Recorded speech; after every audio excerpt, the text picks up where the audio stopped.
Bulletin లో breaking news చూస్తున్నాం. తెలంగాణలో ఇంటర్ సెకండ్ ఇయర్ పరీక్షలు ప్రారంభమయ్యాయి. రాష్ట్ర వ్యాప్తంగా 5,08,532 మంది విద్యార్థులు పరీక్షలు రాయనున్నారు. ప్రభుత్వం రాష్ట్ర వ్యాప్తంగా 1,532 పరీక్షా కేంద్రాలు ఏర్పాటు చేసింది. విద్యార్థులను తనిఖీ చేసిన తర్వాతే అధికారులు వారిని ఎగ్జామ్ హాల్లోకి అనుమతిస్తున్నారు.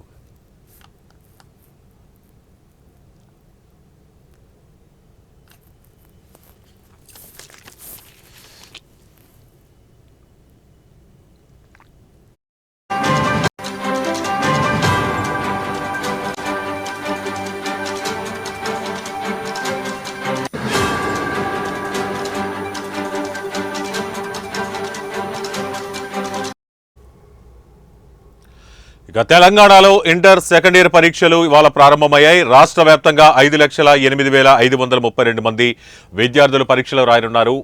ప్రభుత్వం రాష్ట్ర వ్యాప్తంగా 1,532 పరీక్షా కేంద్రాలు ఏర్పాటు చేసింది. విద్యార్థులను తనిఖీ చేసిన తర్వాతే అధికారులు వారిని ఎగ్జామ్ హాల్లోకి అనుమతిస్తున్నారు.